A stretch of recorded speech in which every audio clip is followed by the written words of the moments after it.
Hi everyone, I wanted to share with you a little messing around I did with some of the Brea Reese Paint Writers, which I've just been using basically as an acrylic paint. And I started out with this sketch, and it is on 140-pound watercolor paper. There are the 4 Brea Reese Paint Writers that I have, and so I'm just going to be showing you some of the tools that I work, or I'm going to be doing a little bit of stenciling. I used a Derwent Inktense pencil in charcoal gray, a Tim Holtz stencil, and I don't actually end up using that stamp.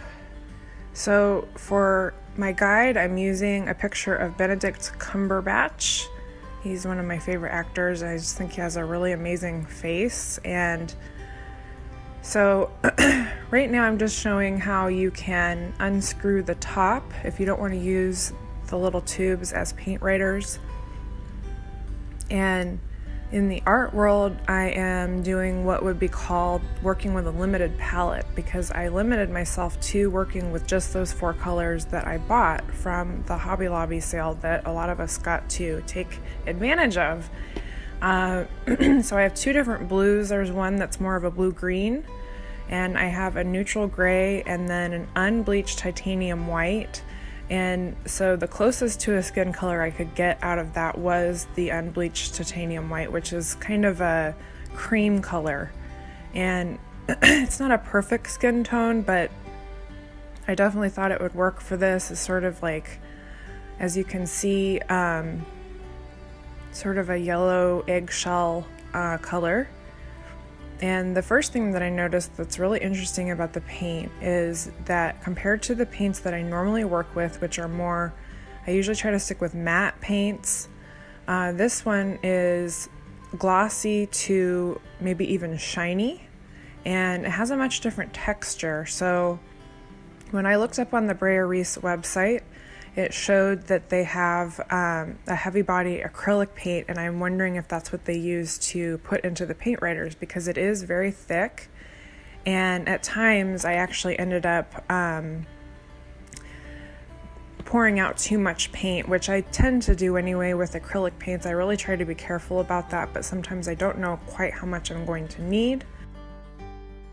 I wanted to zoom in here a little bit more and let you see kind of how glossy it is and a little bit more of the texture. So it really shows brush marks, and depending on the brush you use too. When I was first laying down the unbleached titanium white, I definitely used maybe too small of a brush. I would probably use a flat brush next time, and one that has that is wider, because if you don't want to show as many brush strokes, like in his jacket, I liked how the brush strokes looked. I didn't want that to show as much on the face, so you can definitely experiment with different brushes. And for me, really, this was just a lot of fun and just kind of like working with what felt like a whole new medium, because I am so used to working with a different type of acrylic paint. And I want to do a video too to show some of the different acrylic paints and how they can work for you, and how kind of the differences between some of the more expensive ones and some of the ones that are more student grade. So right now I have blocked in a lot of the shadows, and I'm using again that picture of him as a guide.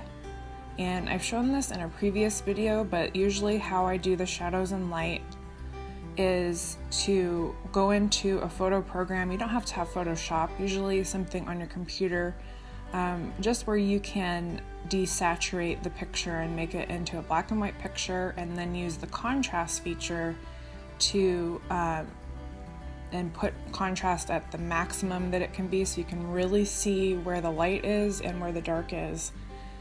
And now I'm just going to cover the entire painting with some clear Liquitex gesso. And I'm doing this not only to bring down some of the sheen of the paint, but also because the Liquitex in particular has a real tooth to it. And I knew that anything, including pencil and paint is going to grab onto it a little bit better, a little bit more workable, at least for me.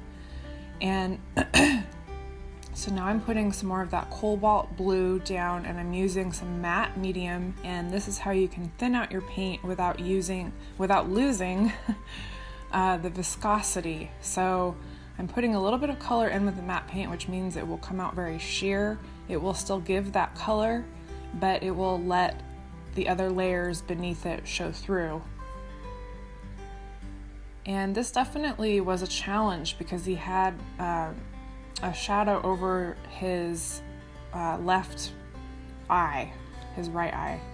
And I was trying to figure out how to convey that through paint, because in the picture it looks really natural, it looks really cool, but I wanted to do that without making it look like it looks now, which is that he just sort of doesn't have an eye over there, or maybe there's an eye patch or something. So I just continue to work with the paints, and this is something I do a lot with, especially with acrylic paint, is that really, and I've seen artists talk about this, just keep adding and subtracting and working with it until you get what you are happy with.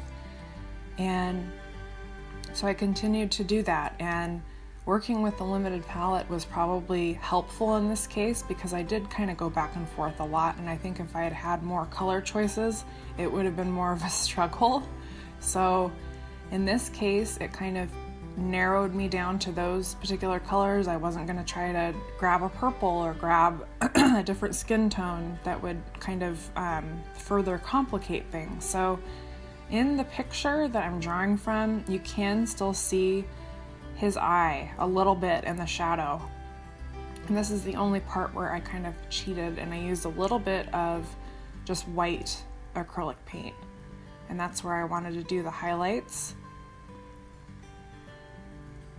And so even with this, I was struggling a little bit, and I think it was just a good, kind of learning experience, like, any art is.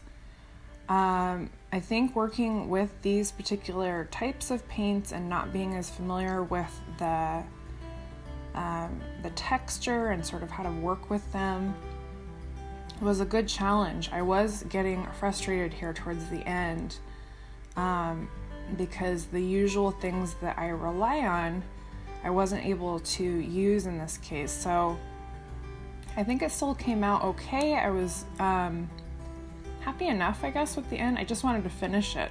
And in this case, I think, like I said, it was just a good learning experience. So I hope if you did pick up some of these paints, that you'll try them out. I love the colors, and you might find a new brand that you like. I definitely was new to this brand. I really like it a lot. So thanks so much for watching, and I'll see you in the next video. All right, take care. Bye.